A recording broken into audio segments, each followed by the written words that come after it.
Oh, it's Thursday, the 14th of March 2024. Hello and welcome to the Pulse. And coming up, many internet users in Ghana and other parts of the world struggling to access telecom and data services after what telecom operators say is a technical issue with undersea fiber optic cable. Now, also call it doomsday or transformer overload. Consumers say they are bearing the brunt of the erratic power supply situation in Ghana.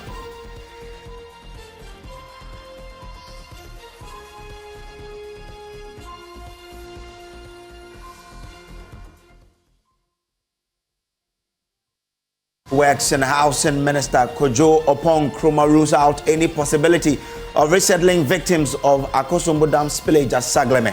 As he tells Parliament, the government is still gathering data on victims 6 months after the disaster.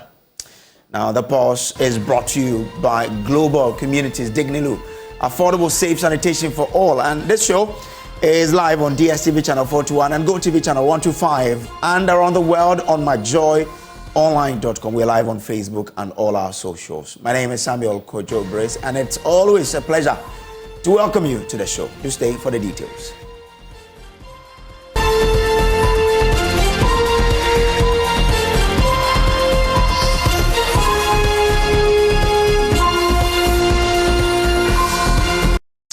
Now, if you've experienced difficulties browsing the internet or making calls today, it is simply an outage on multiple submarine fiber optic cables that come into Ghana. It is the explanation by the Telecoms Chamber. If you are able to reach us, give us a call and let us know how this has affected you.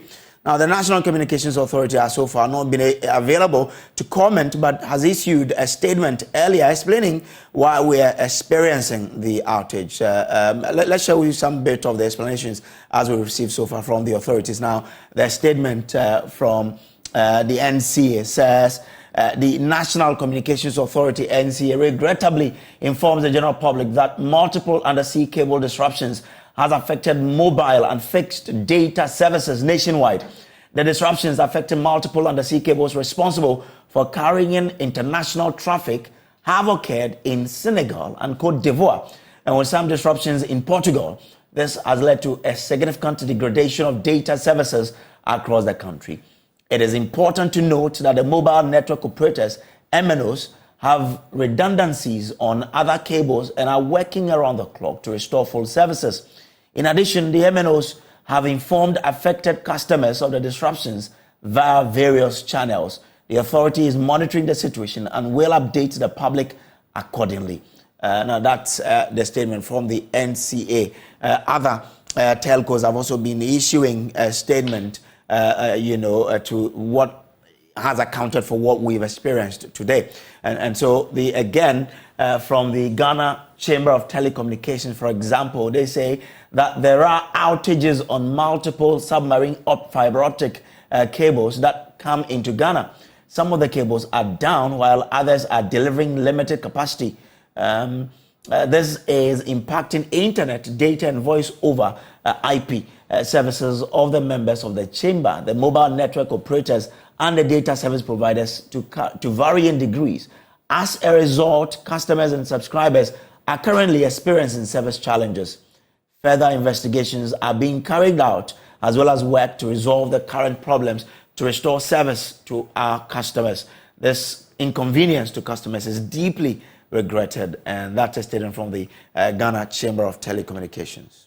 So this is what the Telecom Chamber has also said. Now, this is also coming from MTN. MTN says it apologizes for the challenges its customers are experiencing in accessing data services and reaching their call center. They explain that, quote, this is due to a disruption on our international undersea cables. Our technical teams are working with our international partners to resolve the issue. We sincerely apologize for any inconvenience caused and will keep customers updated. Thank you. That's a statement from the MTN there. So, as we've had this, all the stakeholders are updating the customers as to why we're experiencing this. Now, the Vice President, Dr. Mahmoud Bawumia, has described as historic the implementation of an integrated number at birth system. The initiative, dubbed Ghana Card Number at Birth, forms part of the effort by the government to ensure that every Ghanaian has a Ghana card to enable an easy access to basic social services. According to the Vice President, the implementation of this integrated system is a significant milestone which will address many challenges in the country.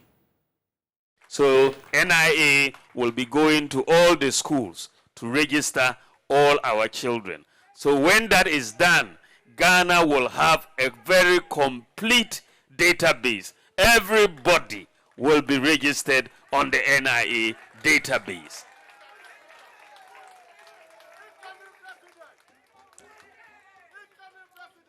That will be massive for Ghana.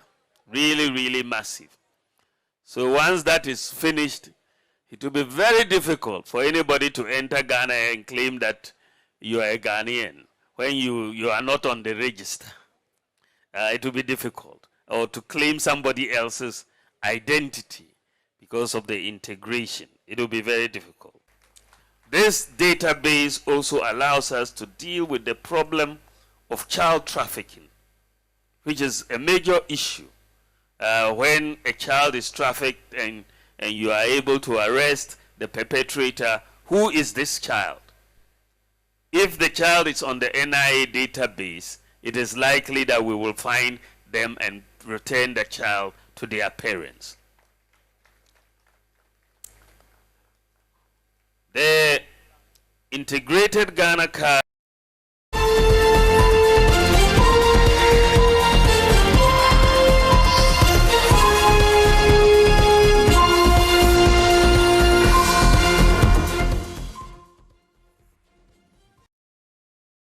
More on this particular story later on, but let's revisit our first story, which has to do with how internet services and call services have been, and data services have been down today as a result of, we understand, multiple fiber optic cables that have been that have suffered disruptions under sea, and we're told that engineers are working around the clock to restore full services to us. So if you are encountering internet and data services today, please know that it is because of a challenge with the lines that transmit data to Ghana from the international space. Well, authorities have so far not been available to comment, but they've issued various statements which we've shared with you.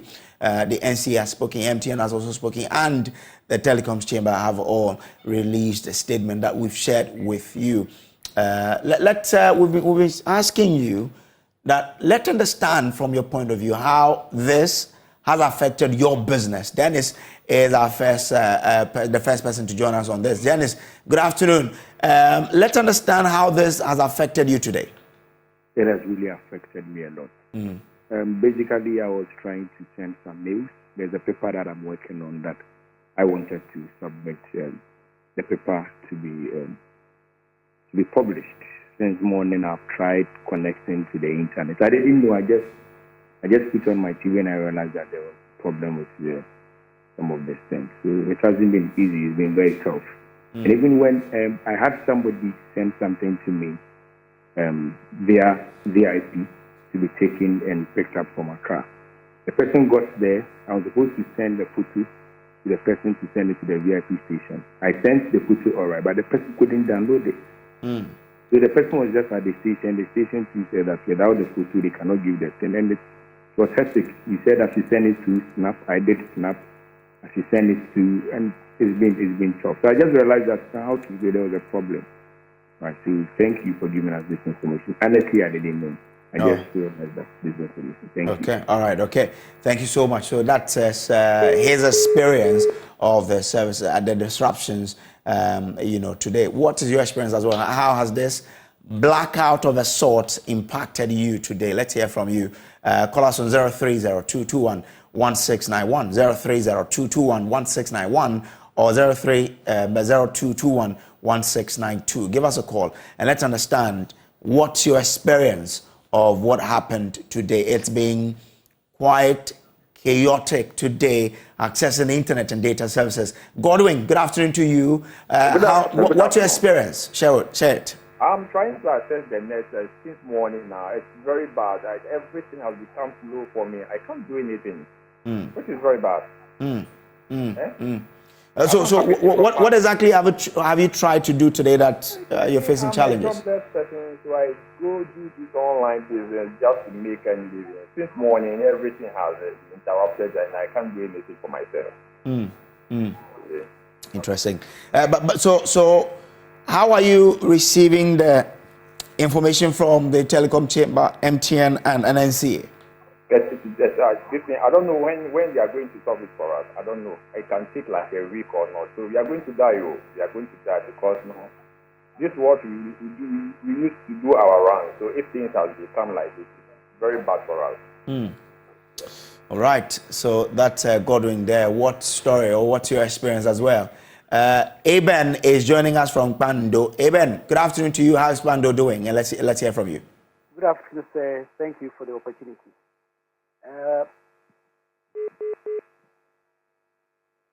Hello, Eben. Hello, sir. Yeah, Eben, I'm listening to you. Okay. It's the problem with networks today is very serious issue. I am a graduate student, a research student of the University of Wales. And once you are off campus, you need network. Eben, it's difficult to hear you. Can you reposition yourself well so we can hear you well? Thank you very much. And don't listen to yourself on the television. Listen to yourself on the phone, yeah? Sure. Great. Is it better? It's better, sir. Let's hear you. I was saying that I am a research student of a university. But when you are off campus and you campus, you have difficulty unless you depend on mobile data that you can use to access any information online. Okay. And for the whole day, what happens until this time, you cannot download any material or research material successfully. And this has been a problem. So if the network can do the best it can to swiftly restore network services to us, it will be good. It won't have to be running between Vodafone and MTN. And as I speak, I've had difficulty until I follow that there is a certain that they have a problem with their network. It's very bad. Okay. So quite difficult for people who are using the internet to complete their work and what have you. Difficult day for them. Edwin is also joining us here. Edwin, thanks for connecting. Let's hear from you. Edwin from Oguafu. Okay. Let's hear from you, Edwin. Please, this is Edward. Oh, Edward. Okay, Edward. Don't listen to yourself on the television. Listen to yourself on the phone. What has been your experience today? Yeah, today I've asked my agent in Kumasi to buy some items for me. But unfortunately, I needed to see the items before I confirm it. But when I asked her to snap the picture and send it to me via WhatsApp, she couldn't download it. So as I say to you, I don't know, she bought the items all right, but I don't know whether the items are the right items she bought for me. Yeah, she has given it to a car. I'm just waiting to before, I have to see it before I can confirm whether the items are the right items. And it's very, very bad. Okay, interesting. Yeah. Wow, that's someone's experience of the challenges in internet and data services today. What's yours as well? What's your story? How has this impacted you and the business you do? Of course, everyone and his or her story. Let's hear from you. 0302 21 1691. 0302 21 1692. Let's hear from you now on this particular subject. Now, we all woke up today.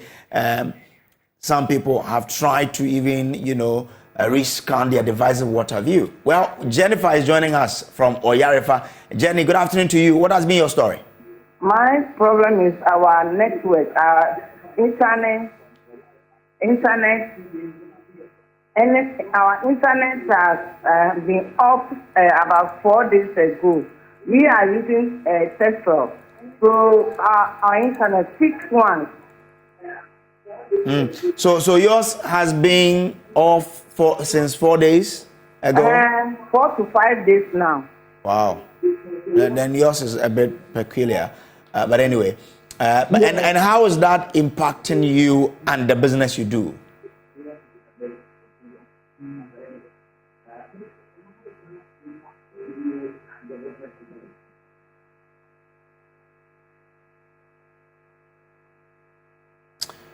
Yeah, so Jenny, I wanted to understand that how has this challenge impacted you?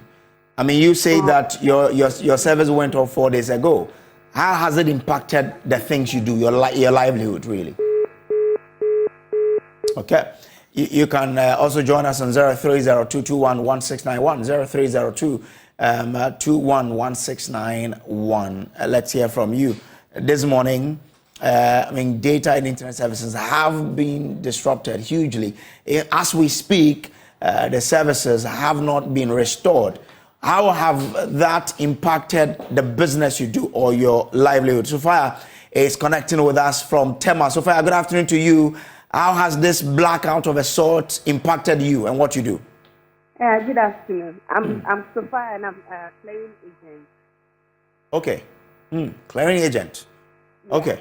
How has this blackout affected you today? I'm not able to work on my phone. I've not been able to work on my phone. Earlier on, I thought I even had a...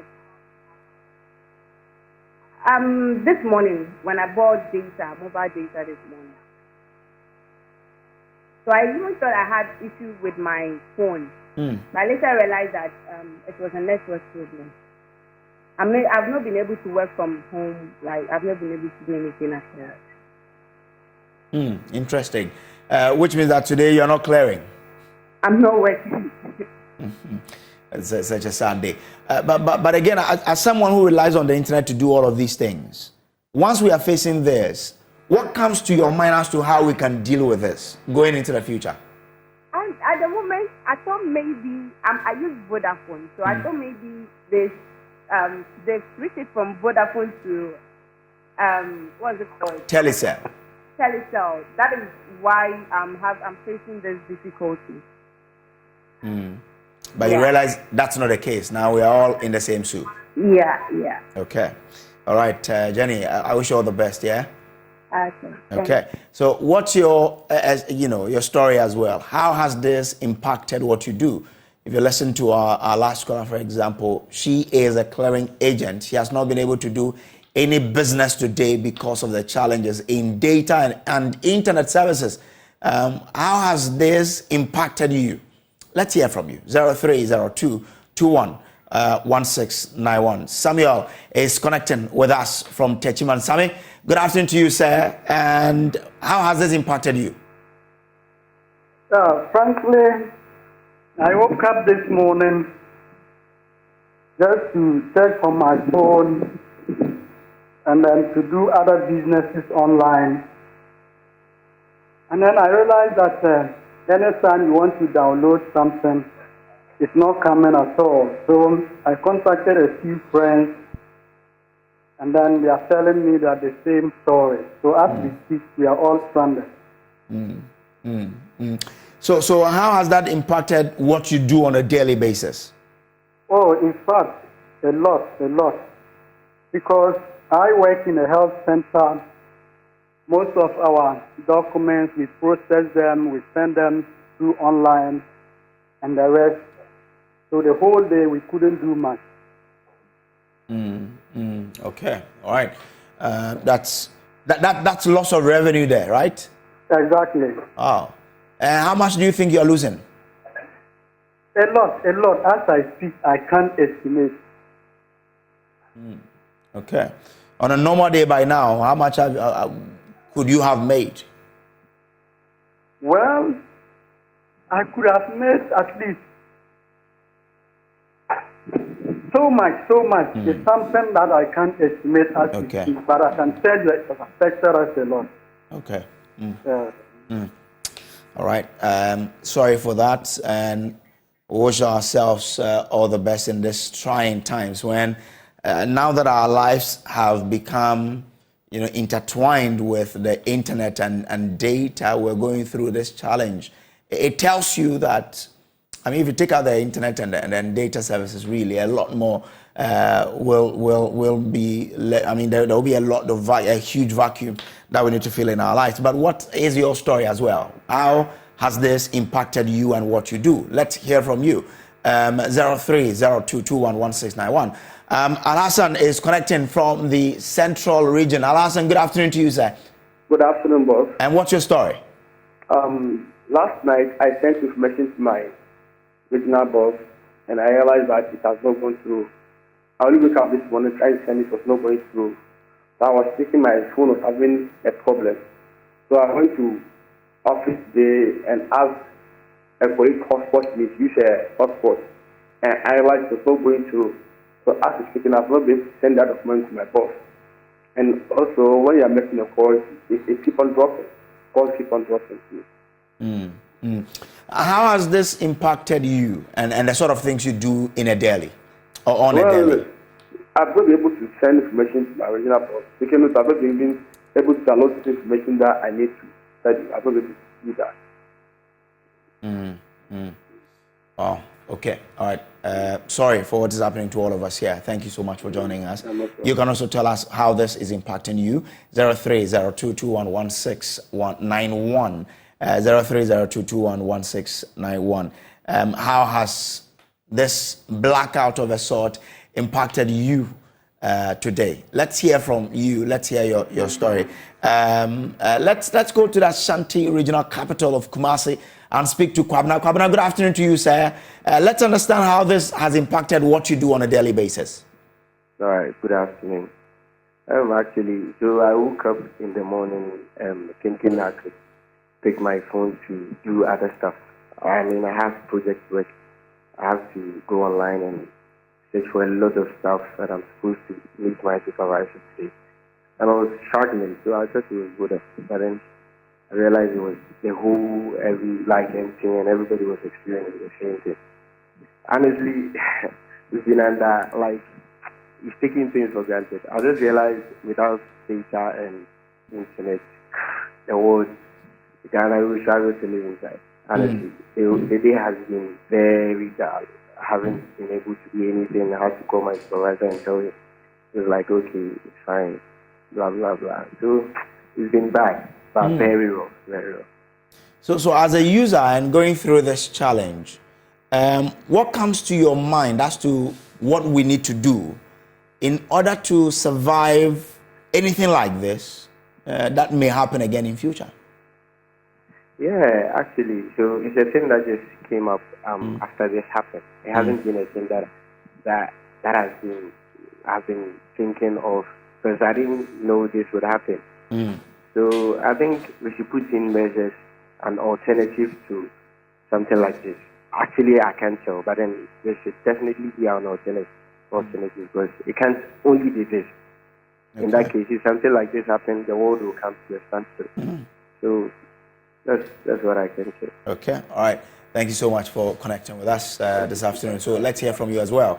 This has been quite a day.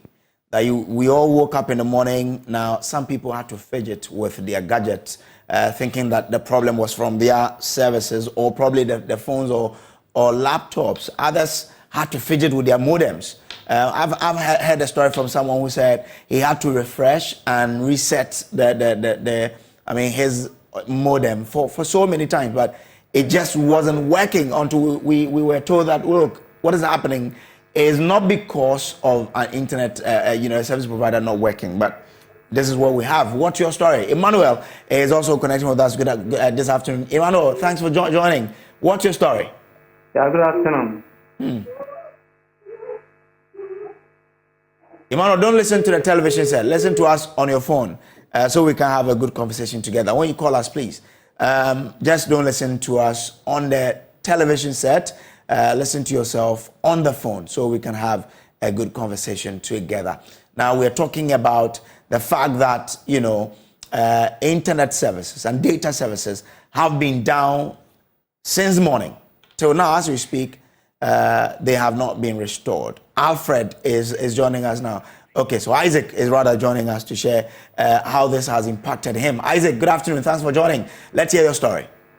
Oh, good afternoon. I was also using the network this morning. I realized it's the same issue. I was not able to download, and I just put off my phone. I was thinking the problem is from the phone.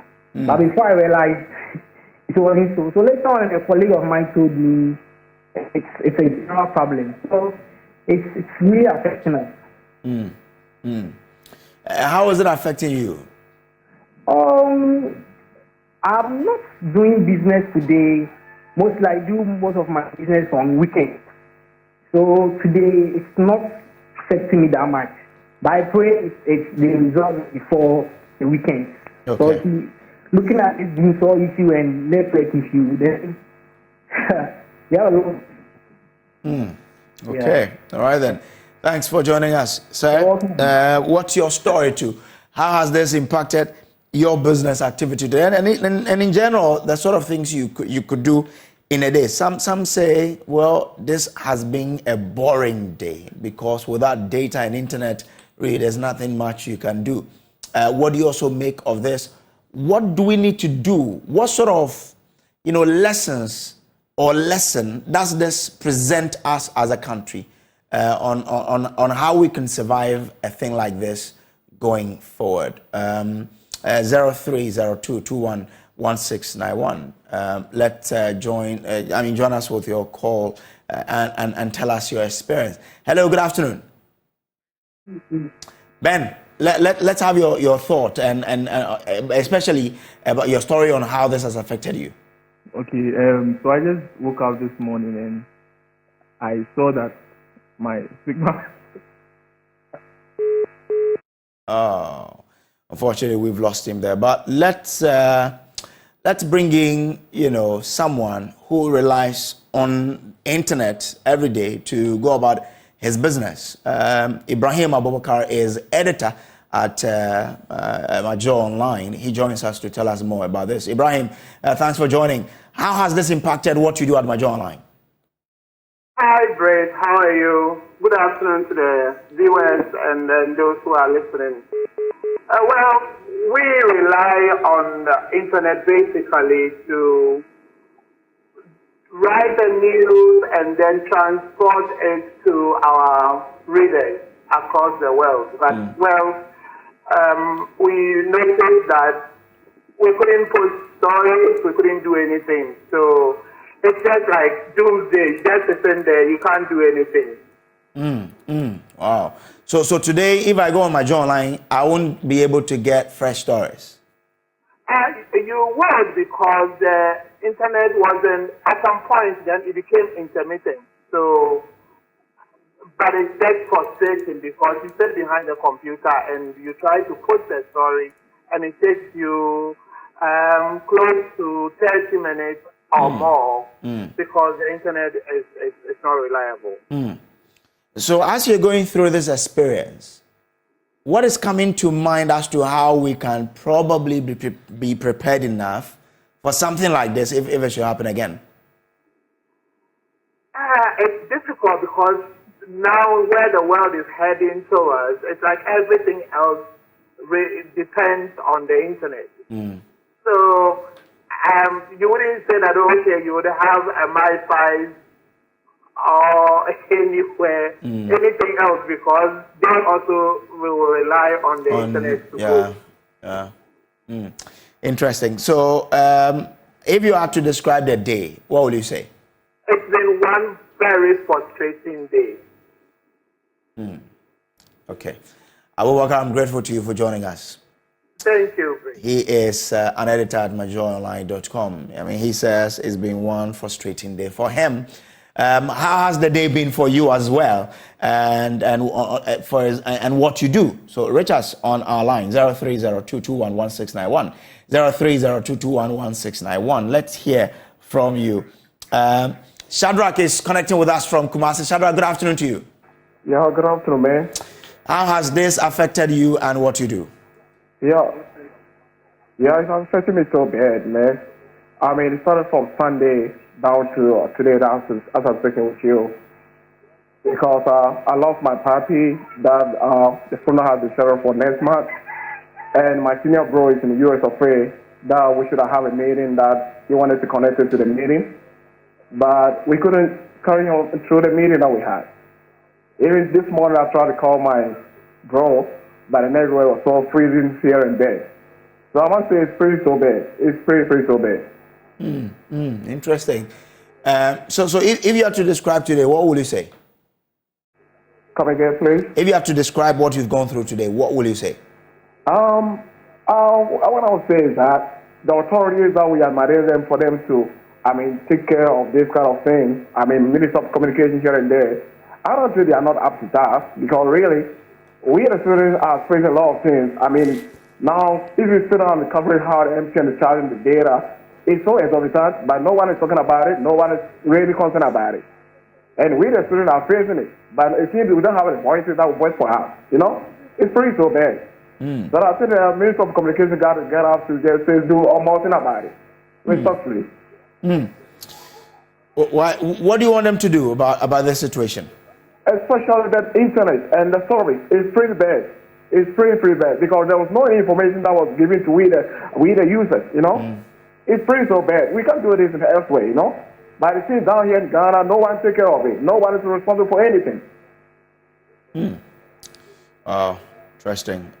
Sorry, and thanks for joining us to share your story with us. He brought us how this blackout is impacting him. Let's hear from you as well. 0302211691. What is your story of the blackout, the internet blackout today? We all woke up, tried to access our data services, but we encountered some very, very hard times. Apparently, it wasn't because of our devices, but it was as a result of some fiber optic cables, submarine and fiber optic cables that have had issues, and therefore what is happening to you is not due to your device or your network provider, but as a result of a major problem, that we are encountering with our fiber optic cables and, deep sea. Where the authorities say that they are working, for example, MTN categorically say they are working with the international partners to try and solve the issue. NCA says they are doing their best to ensure that, things come back to normalcy. The telecom chamber say their members are doing everything they can to ensure that they restore services, both internet and data services for us so that we can use. KK is joining us from Ho. KK, good afternoon to you. Thanks for joining. Let's hear you. Yes, good afternoon. Yeah. I use data for research. Since morning, I've just been idling, to be frank with you, because of this situation. Nothing is going on right now. I just hope that it will be restored as quickly as possible. It has really affected my day because my research is time bound, and today has been taken off. In fact, it's a terrible day for me. Very terrible day. Wow. You put it as a terrible day. So that's how he describes today. That today has been a terrible day for him. How do you also describe today? 0302211691. Call us and let's hear from you. So this is like Ghanaians already going through intermittent power outages, which they are grappling with. And then today, of course, internet and data services also, are encountering problems because of fiber optic cables. Let's get your viewpoint on the show today. Victor is joining us from 37. Victor, good afternoon. Thanks for joining us. What's your story? Yeah, good afternoon. Myself, I am... Hello, please, I can hardly hear you. Can you hear me? I can hear you. Don't listen to the television. Listen to yourself on the phone, sir. Yes, I'm listening to myself on the phone. Okay. Yes, myself, I am a student of forest trade. I learn forest. I'm now learning how to trade forest. But I have some mentors who are already trading forest just to keep themselves up and going because of the unemployment situation in the country. And then I can just imagine the kind of losses they would have gone through with them not being able to follow through with their trades, and then if they would have to cut their losses at a particular point or put in a particular take profit side so that they'll be able to make some deals within the day. But because of the internet interruption, they may not be able to follow through with the trades that they've already started previously. And I also needed to take some lessons online today, but because of the interruption, I will not be able to do it. So it's really a blow, yes, because those mentors would have lost so much money, and those who could have also gained something from their trades would not have been able to get that because of this internet interruption, and it's really a bad omen for some of the forex traders today. Okay, all right. Thanks for joining us to share your story with us today. What is your story as well? How has today been for you? 0302211691. This is the Pulse, and we're talking about the challenge that internet and data services are facing today in Ghana. We're told that the fiber optic cables that are carrying data into Ghana have had some issues, and therefore it is the reason why we're having a disrupted internet and data service today in the country. We're asking the simple question: how has this affected you and what you do? Reach us and let's have a chat together. 0302211691. Tamakro is joining us from Keta. Tamakro, good afternoon to you. I hope Keta is good. What's your story? So, Keta is very terrible. The tidal waves and all those things. That is because of bad governance. Bad governance. I'm a communication man. I did telecommunication engineering. This government is lying in anything that they want to do. God should punish them. They are exposed. Thank you very much. That is all that I have. No. Hold on for me. It's good you did telecom engineering. So, unfortunately, he's left, because once he did telecom engineering, I really wanted to get his thought on what exactly is happening. He is blaming bad governance for what is happening. Well, what is your story as well? And what do you make of what's happening today? 0302211691. Let's have your viewpoint on what is happening. Now, some of you, the telecom companies and the National Communications Authority have all issued some statement. Now, let's go to Kumasi now and speak to, I think it's Echo. Hi, good afternoon. Yeah, my brother. I hope you're well. Let's hear your story and how this internet blackout of a sort is impacting you. Yeah, this is Akosombo. Okay. Akosombo, okay. And greetings to Benjamin. You see, it has become so devastating, and me, for instance, I'm scandalized. Okay. That in this age of technological service, that in Ghana here, and people want us to believe that they are the masters in digitalization. Look at what is happening. So, our authorities telling us that they did not preempt this. It's only in Africa that you see this thing going on. Because you see, so far as it is an engineering problem, definitely you should have a backup. You should have a backup. So assuming, my brother, I know the reason why you guys you want the people to be aware is that assuming it's an election year and the tension is high and something of this nature happens, what do you think will happen? That's where I'm looking at. So in this era that Dr. Bawumia says we are moving on to the digitalization world, they don't have any backup. They did not preempt this, that this might happen. So when it happens, momentarily, what are you going to do? I'm so scandalized. And but they explain that this is undersea fiber optic cables. Is there something they could have really detected, that the cables undersea will be having challenges? Is that your argument, that they should have known? My brother, even if they had not known, okay, there should always be a backup for goods and services. That is my problem. Okay. So that's why I situated my argument to assuming it is in an election year and the Electoral Commission needs the internet to transmit results, and the political parties need the internet to transmit their results, to collate their own results, and this thing happens. What are you going to do? That is my question. And that is the reason why they are sitting there, that we pay them huge sums of money and allowance every month. They cannot say this not an excuse. They cannot any excuse this. There should always be a backup. Thank you, my brother. Okay. I'm grateful. He says there should have been a backup somewhere that could have helped us stay afloat, even if our submarine cables are encountering problems. What do you also think? What do you make of the issue? 0302 211691 0302 211691. What's your story? How has this impacted you today? Let's hear from you. 0302 211691. This is still the Pulse.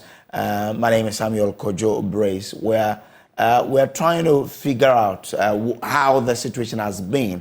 And over the minutes that have gone by, we've been able to understand how the situation is across the country. We'll take a quick break. When we come back, there's still more here. Remember that the Vice President says the launching of a card system to register children 6-month-old is a game changer for us. We'll have more on that and more of other stories after the break.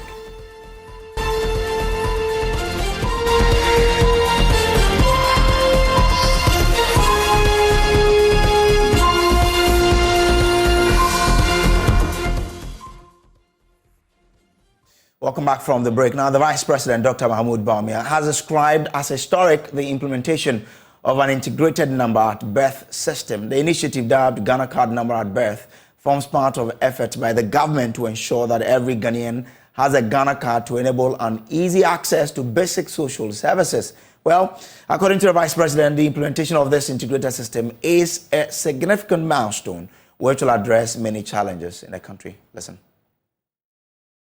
So NIA will be going to all the schools to register all our children. So when that is done, Ghana will have a very complete database. Everybody will be registered on the NIA database.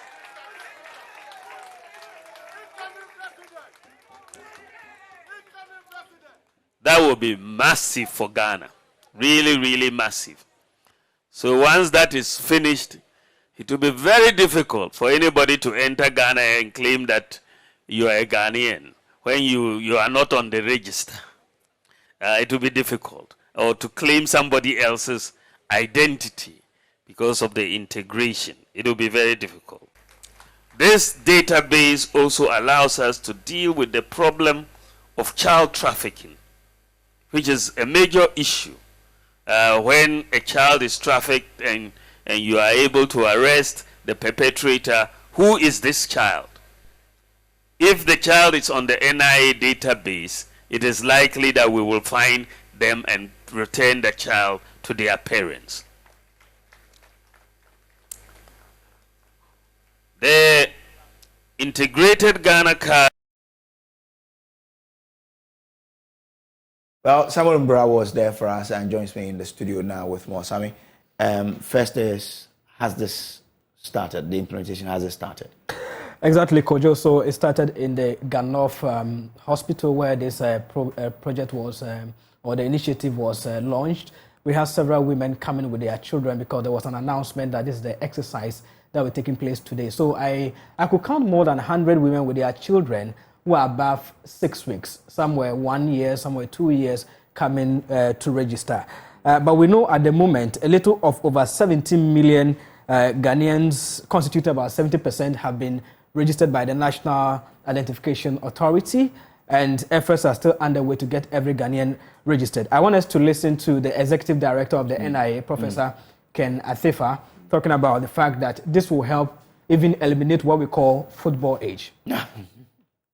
The personal identification number will be given to every child born in this country. I mean, every Ghanaian. The focus now is every Ghanaian.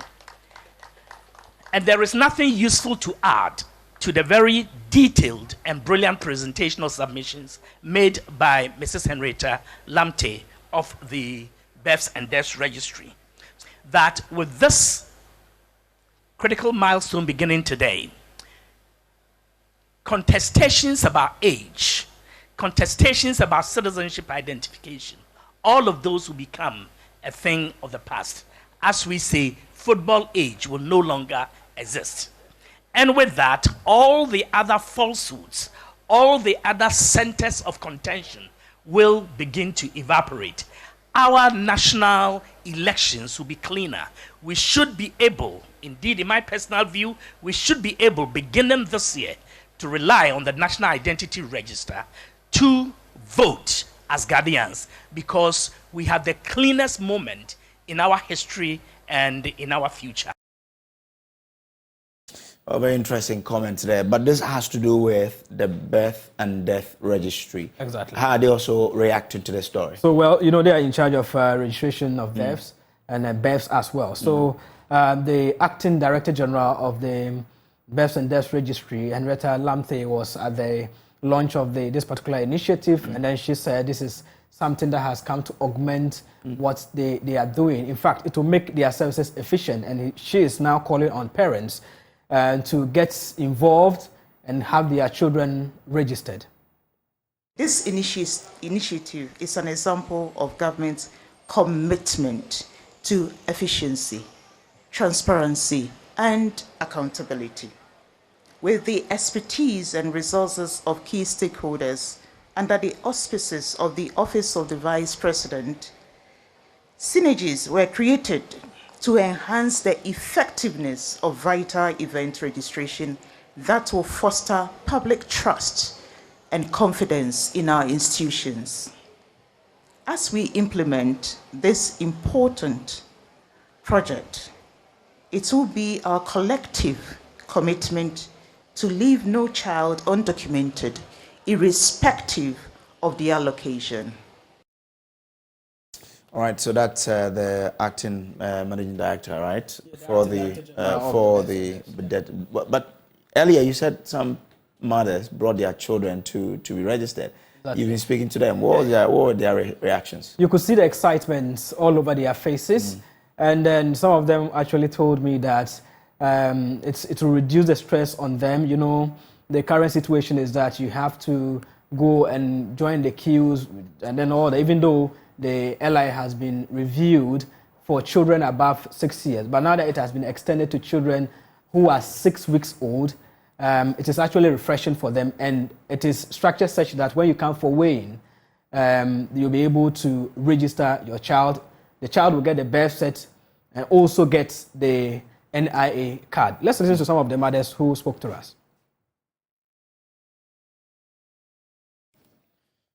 Achame sene yemra na yeme register me be so bibia da na kwam o ma ye bibia ama no o ma register ma me ma register me ba no they all 6 years na me register no nti eye ebe boa yen awofo na abo enkola na so. We like it because you don't have to wait till the child grows up. You go and queue, a very long queue. You go today, they tell you to come tomorrow and all those stuff. So right from bed, you're able to register your child and get a Ghana card. So I think it's easy. It's okay. I easy mami pa because stress we be register Ghana card no na stressful. Now so me be we me ba. Now fortunately no, na ma better 20 me ya ma no. Eye. Omo mbrete sese na yeso ye breye on say omo de ba ye breye ye be kwa for me queue aye but we say no omo ye ni say wo ba we yin kwa otime ye nte boa.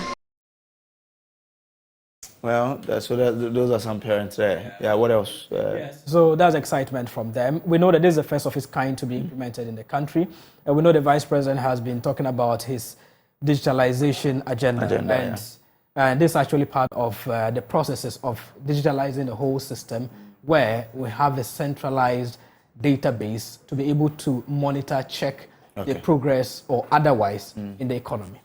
Let's see how this goes now. Meanwhile, in Parliament, Margin System says it has uncovered thousands of fake passports, driver's licenses, and other documents that Ghanaians do hold. And this is as part of the Ghana card production process. But we'll bring you details of this after the short break. Stay.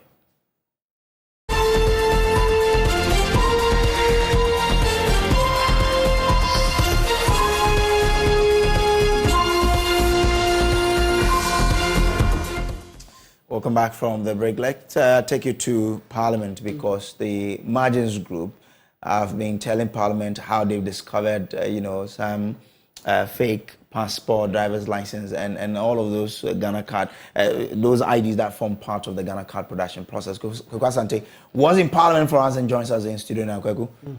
Yeah, so what do we know? What more have they been saying? You know, Margins Group has been under some considerable amount of fire because there are people in civil society like the Imani Africa Group, led by Brad Simmons, who have raised certain issues about the way they do their work. And so Parliament has invited them to be able to have a certain idea of what the kind of work they do. So members of Parliament actually went to their facility at Spintex where they print the Ghana cards, a very highly valued security facility. And they've been given a certain idea in terms of the kind of work they have to do. You realize that for the past few days now, they say they are doing what they call harmonization. So they're harmonizing the Ghana card with other details. For instance, now, if you have the Ghana card, you don't need the SNET card, the SNET ID card anymore. Okay. And because of that, when they were doing the harmonization, they said they've discovered some staggering amount of really fake documents in the system. 45,000 fake passports. People are holding passports that are just like a passport issued by the Foreign Affairs Ministry, but it's fake. People are holding over 180,000 driver's licenses that are just like licenses issued by DVLA, but then they are fake. And they had to realize this when they did sort of the harmonization of the system. So listen to Margins Group themselves, their chief operations officer. I mean, given a certain idea of the fake documents they've seen in the system, which you say is a huge security risk for the country. Okay. Found about 45,000 passports which don't exist in the passport database. We found about 130,000 NHIS cards which don't exist. We found, I think, another 45,000 driver's license which don't exist. The number of SNIT cards, I think it was about 166,000. These documents were presented to NIA during the registration process. And so we couldn't detect this in the field because we operate a secure database. The machine can only talk to NIA. So after collecting the information, we then do a connection to these systems to validate what has been collected. And that is where we see this information. Other things that we saw, for example, voter ID cards. One voter ID card used by different people, sometimes up to 10 different times. So when you look at the registration data, what you will see is that a certain voter ID number has been used to register for a Ghana card in maybe 10 different locations. It's not possible that it was the same person because of the time differences between these Ghana card registrations. So, I mean, there are lots of issues with the silos of data that we have. And so this shows that the Ghana card is helping to clean up these silos. Okay, as we get to technical.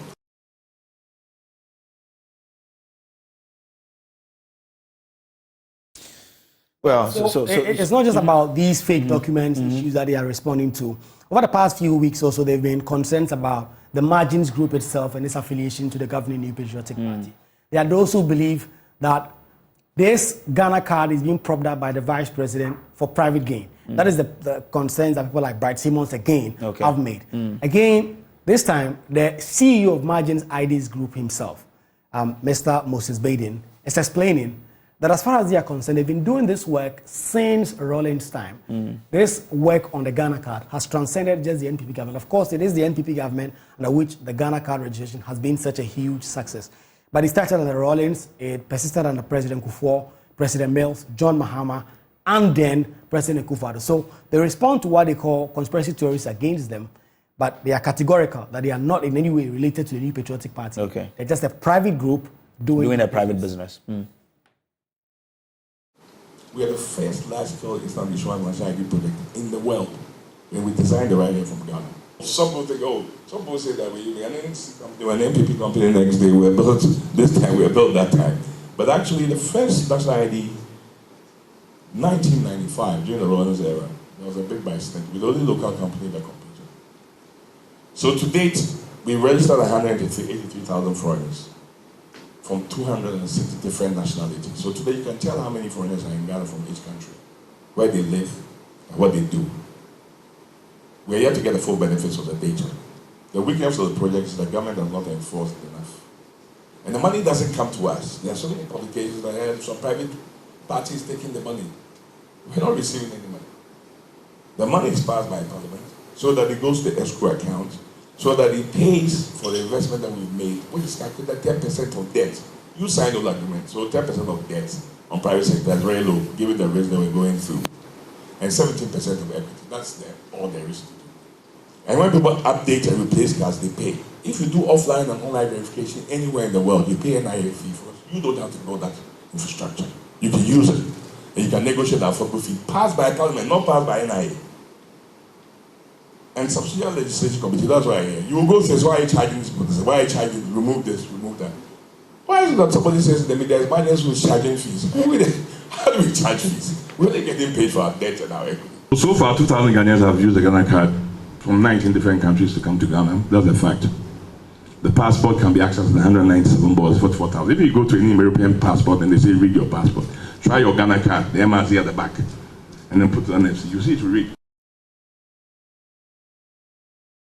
All right, so that's the but what else did you pick from this particular? Well, so it appears now both NDC and MPP are now coming to terms that listen, this is a group we need to support. In fact, when the Electoral Commission proposed that they need to make Ghana card a sole identity document, we know that the NDC fought it, and that's why the EC was not able to do that. Yeah. And so at this meeting, the NDC bigwigs were there from Parliament. The chairman of the Subsidiary Legislation Committee, Dr. Dominic Hayini, a former Deputy Attorney General, who now says that he is really very interested in the kind of things that he's saying. He's impressed, and that he thinks that both parties should really stop the political games that they are playing with the Ghana card, offer margin group all the support it needs so that they can be able to do. So we can hear from Dr. Dominic Hayini on the support, he says, successive governments need to give to margin group and the NIA to do this job. The first thing I would say is that, I'm so awestruck, I'm lost for words. And to think that this is being done by a Ghanaian company, a fully owned Ghanaian company, that, is being operated and run, by Ghanaians, is for me heartwarming. One thing I can say is that today, the members of Parliament from the Subsidiary Legislation Committee, as well as the Defence and Interior Committee, have had their eyes opened to the multifunctional character of the Ghana card, that beyond it being used, for voter registration, it is also a card that can, provide the basis of even fiscal stability. It can prevent, cyber crime, and as I once said, on Joy FM, it can provide us not only clean elections, but also a clean society. And I think that all of you are witnesses to what has happened today. As a group, in a bipartisan manner, support, the work, not only of the NIA, but also this Ghanaian multinational company for it to succeed. So it is not something that is keyed in to the politics of the NDC and the politics of the MPP. It is, neutral as to party.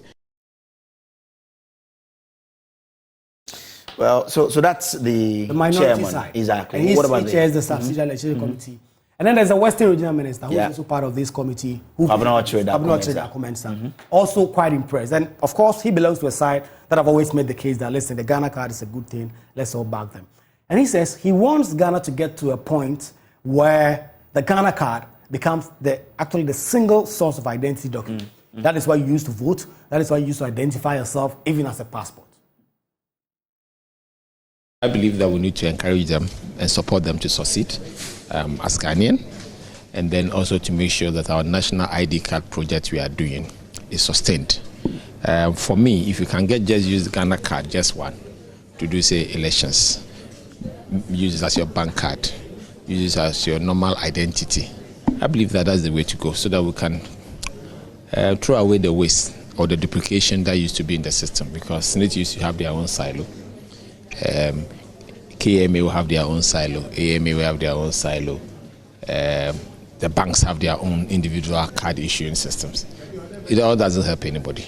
So now that we've been told what this card does, and if you look at the robust system that they put in place here in this factory, and then the software system that runs across internationally to the extent that our card can be used more like a passport. I believe that it is proper and fit that whichever government is in place should support this card to succeed. And if you look at the history of this card, it's been over 50 years. And every government after government have been trying to put in a system that works. And finally, we've gotten a card that works. And we need to all protect it and make it succeed.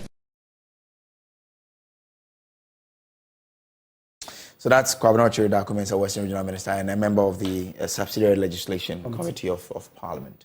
But let's still say in Parliament, because Minister for Works and Housing, Kojo Nkrumah, says there is no chance victims of the Akosombo Dam spillage disaster will be relocated to the Saglame Affordable Housing Project. 6 months after the disaster, several thousands of victims are still living in terms with MP for North Tongue filing a question in Parliament asking for the relocation to the abandoned facility. Kojo Nkrumah says the Saglame project is currently not habitable as it is without electricity and water. But Samuel Okudjota Blakwa, who asked the question, was not impressed, arguing he does not understand why government will spend millions to organize the African Games but leave the victims of the spillage to their own fate.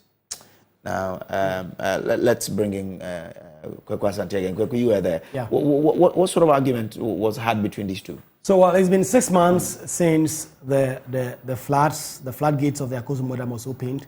In fact, I was in North Tongue not so long ago, and people are still living in tents. The tents are still there.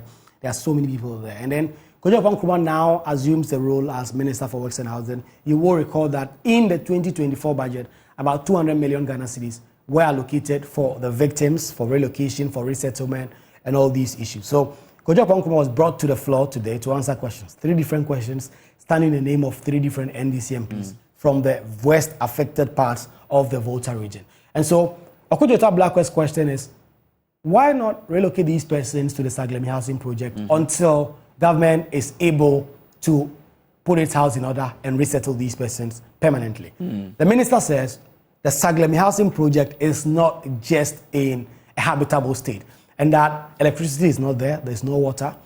Although the NDC MPs believe that if government is really committed to doing that, they can connect electricity, get some temporary water, and get it to the site so that these people can live there. Until the time that you can build them permanent relocation sites so that they can move in from there. But the minister says that is not something that they are considering currently. As far as they are concerned, these people will be relocated, will be resettled, and that government is actually still now gathering data. And that is why Okudjota Blakwa is not excited. He talks about government having spent about 60 million Ghana cedis to renovate the 4 diaspora halls in Legon to host the Africa Games. And says if you have that amount of money to do all that, then you can certainly have some amount of money, go down to the people and help resettle them. And then comes the questions also from Roxy Nelson Defemepo in terms of what exactly these persons are doing. And the answer that the minister gives is that they are still gathering data, they are still trying to gather enough data so that they can be sure about how many people need to be relocated and in what terms government need to help them. And then Roxanne responds that he does not believe that the government is treating the situation with the urgency it deserves because the floods happened 6 months ago. The water has now all receded in the constituencies that were affected, but it's just not working in terms of government being able to move in there. And so they want government to speed up the process. If you've allocated about 200 million Ghana cedis, and the president speaking at the set match says about 80 million of that amount has already been released to the people so that the ministries in charge can now start working on that. Kojo Nkrumah is promising that in the coming days, if parliamentarians want, he can come down and come and do a breakdown of how they're going to spend the 18 billion Ghana cedis. But 2 things, he says, 1, they are still gathering data to inform the decisions they take going forward. Data on who? The number of people who are affected or what? Yes. Exactly. Not just the number of people who have been affected, but also in terms of the support that are needed. There are people whose houses were completely broken down. Government needs to know exactly how many people's houses were completely broken down. They need to know those people whose houses were partially broken down. How do we support them? Of course, the minority people say that that is not a tenable reason to give because it's been 6 months. And if NADMO has been on the grounds, they believe that NADMO even have the data. And even they as MPs have some of that data because some of Okudjota Blakwa has moved in there, done temporary settlement packages for some of these people. So they have the data. And they think government with all the resources at its disposal should be able to move in quickly and do something. and they just don't believe that the government is attaching the necessary urgency to the matter. Again, because when you said, I was asking, how could government still say that they are still conducting investigations to understand what will relate? Because this has been so many days after this happened. So really, are they being frank? Yeah, in fact, some time back, the Minister for Voter Regional Minister Chibolecha told me in an interview on Joy News that they were just haggling with some traditional authorities over land. And so the last details was land. The traditional authorities had not released the lands to them. And they were trying to find the various sites that they're going to build the resettlement. So they were expecting that the minister coming to Parliament today was going to tell them that this is how much we are going to do. This is how long it's going to take to build these resettlement places. Because Ablakwa again makes the point that even the ones that they built, they did that in 6 weeks. They did that in just a little over a month. So the government has all these millions of cities that has been allocated in the budget. They should be able to move to do something good. Well, let's see how that goes. Kweku, grateful for joining us. This is The Pulse. My name is Samuel Kojo Brace. We'll take a break. When we return, we'll bring you America Decides with, the man, Dr. H.A. Sikanku. Yeah, so stay with us for that one.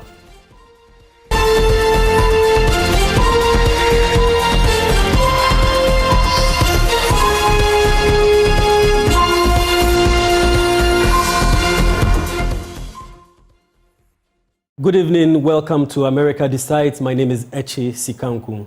Joe Biden has finally secured the nomination to become the Democratic standard bearer in this year's presidential elections in the United States. So basically, he has the full number of delegates count needed to represent the Democrats. Throughout the primaries, Mr. Biden faced little opposition from within the party, even as his opponents, Congressman Dean Phillips and writer Maureen Williamson, attempted to capitalize on the president's low approval ratings. So basically, these were the two challenges to the incumbent president. Well, it's not often that we have a challenger to an incumbent president, but Joe Biden did get these challenges, although their challenge to him was very, very minimal. In the GOP arena, however, Trump became the presumptive presidential candidate after winning enough delegates to get him over the line. So basically, Trump also has secured the adequate number of delegates needed to represent the Democratic Party in the upcoming American presidential elections. Trump's victory became imminent when his only remaining contender, Nikki Haley, and we know Nikki Haley because she stayed in the race for the longest time, even after other delegates had, stepped off from the race. Nikki Haley stayed for quite some time, all the way till about a week ago, when she withdrew. So she withdrew, I believe, last Tuesday after Super Tuesday, when she ended up winning, I think, just about one state, and Trump put up a very, very dominant performance. And we need to talk about this because it is one of the few times, or the first time in history, that somebody has won the nomination in such a manner that Trump did. He won most of the races from Iowa, New Hampshire, South Carolina, and on and on and on, putting up very dominant performances and stretching his closest rivals, 60% to 25%, 53 to 15, 65 to 30. The gap, huge gaps in the primary, therefore showing his dominance, even in the primaries, and his popularity in the party. So, what does this mean? These results mean that there is going to be a rematch between former President Donald Trump and President Joe Biden. It's a setup of a rematch, and that's very rare as well. It is actually the first time since 1956 that the two major parties are presenting the same candidates from the previous election. So it's a very interesting dynamic. America is at the crossroads. There are a number of things happening in the country at this point, a lot of issues to be discussed within the nation. And as you saw the graphic earlier on, the candidates, yes, so there you see it, the Republican for the Republican side, Trump is representing the GOP or the Republican Party. And as you can see there, you need 1,215 delegates to secure the nomination or to win the nomination. Trump crossed this line this week when he secured 1,247. And as you can see, his closest contender there, that's Nikki Haley, former governor of South Carolina, first female Indian American governor of South Carolina, putting up a very strong performance but being woefully inadequate. She had 93. And after that, we have Ron DeSantis, the governor of the Sunshine State of Florida, with a lot of nice beaches, but very, very, very controversial, laws and legislations that have recently been passed. That's why we have Disneyland. And Disneyland has been in a lot of confrontation with the governor over there because of the introduction of so many rules and laws and other things. So that's Governor Ron DeSantis for you, who dropped out very, very early in the race with just 9 candidates. And then after that was Vivek Ramaswamy, the Indian American mogul, billionaire, who also put out himself to challenge Donald Trump, but had to quickly revise his notes because he only managed 3 delegates. But although, he was seen to be a dark horse or a long shot candidate, hasn't been in politics, never had a political career, a business person, and so that performance was to some extent commendable as far as his freshman status in the political cycle is concerned. So when we go back to the illustration, we see that on the Democrat side, Joe Biden also won the nomination after very little, opposition from his contenders or from his challengers. So this is where the race stands at this point as far as the American presidential elections are concerned. So it brings us to an end officially.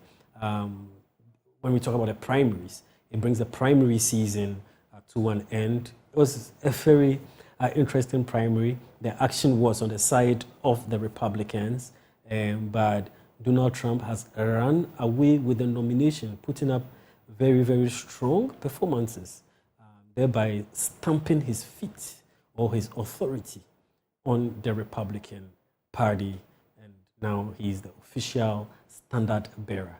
That means a whole lot. This week alone, he went to the party headquarters and did a very big shake-up, sacking some people, telling some staff to reapply, and shaking up the entire Republican National Committee, the RNC, all over again. So it's the Trump takeover of the Republican Party. On the Democrat side, they are in government, right? So we have Joe Biden as the president. So the Democratic Party has coalesced around him. But of course, we also do know that there are huge, huge concerns with the performance of the president. Top on the list is his reaction to the Israeli-Palestinian conflict. The issues as well with the economy, the rising levels of inflation, unemployment. A lot of young people are concerned about that. And so he does have something to contend. There's also an impeachment against Joe Biden. Yes, there's an impeachment that has been launched at the House of Representatives. Involving his son, Hunter Biden, on some corruption allegations. So there's quite a bit that Joe Biden needs to contend with himself. So this is really the state of the race, where things stand.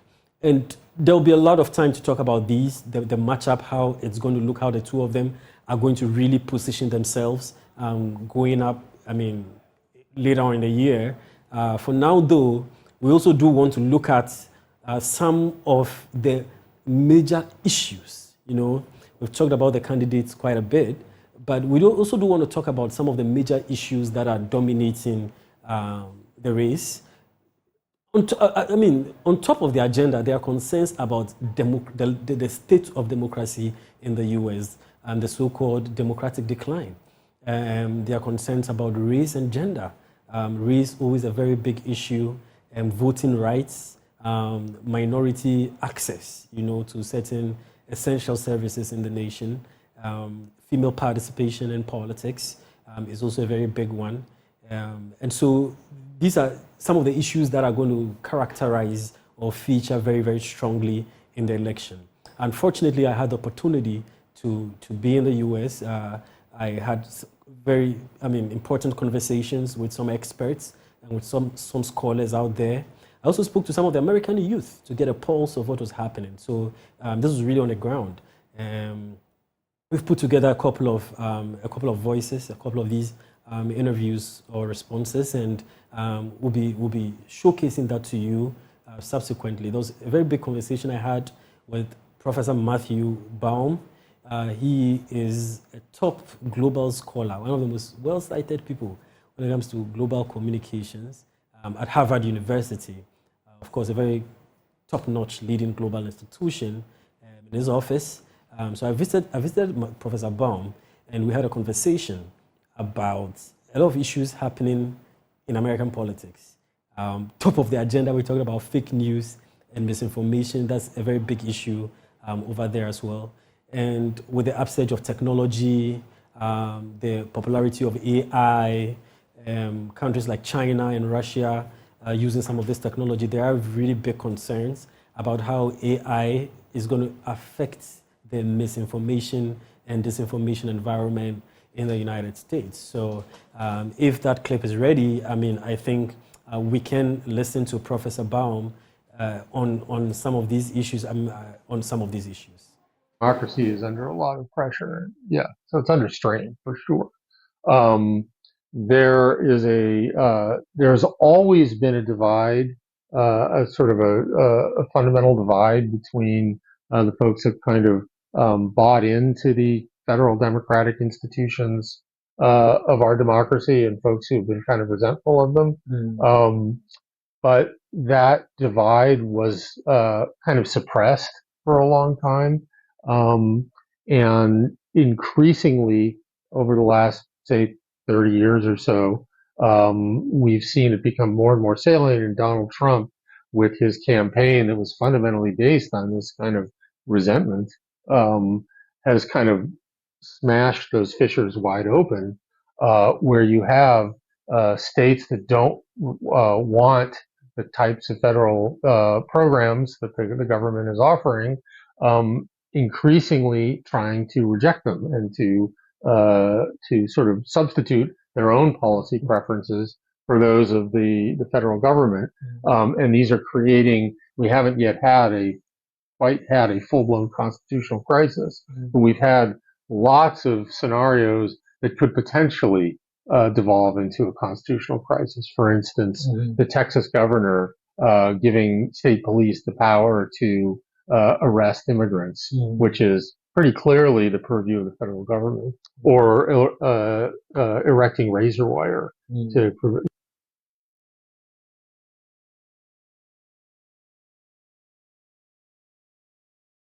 So that was Professor Baum having a conversation with us on the nature of democracy in America. There's a challenge to a lot of democratic institutions. Yeah, there's a challenge to a lot of democratic institutions, and there are concerns that democracy needs to be safeguarded, especially in terms of access to voting opportunities over there. But there were some other issues as far as the status and the nature of politics in the country is concerned, which he talked to us about. Let's take a listen. But let me ask the hot button question. This is something a lot of people outside America want to understand.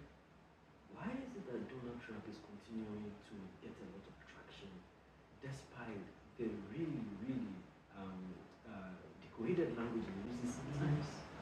Well, there's scholars who've written already dozens and dozens of books on this topic, and there are different theories about it. But I think the primary one is that he's capturing an alienation and an anger within the population. And even though you would think as someone who's reportedly wealthy that he would not do well with those who oftentimes struggle financially, but he brings that anger out, and it gives them a space they feel like they are being listened to, and he speaks to their grievances.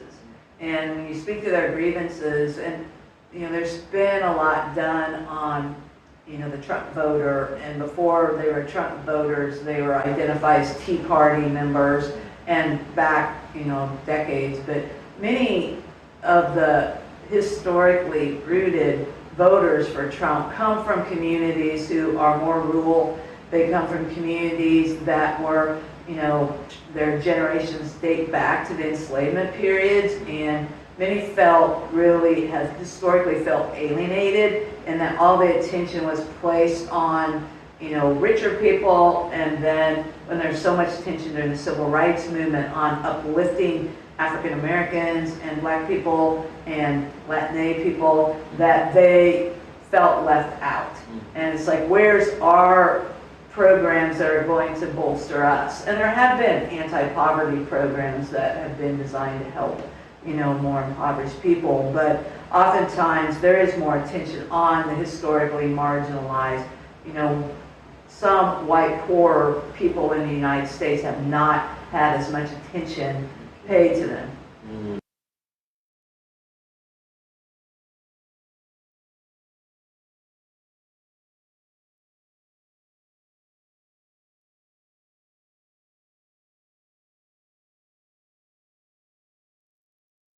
So that's just a glimpse of the nature of the issues that would be characterizing the race. But of course, it's going to be a very, very long race. And we hope to interrogate a lot more of these issues and the personalities that are at the center of it in subsequent episodes of this. Thank you very much for staying with us on America Decides today. We'll be with you next week once again. All right, so it is the Biden and Trump rematch, which has been confirmed here on the America Decides. Well, thanks for joining us here on The Pulse. There's more on myjoyonline.com. My name is Samuel Kojo Brace. Up next is LTS. Good evening.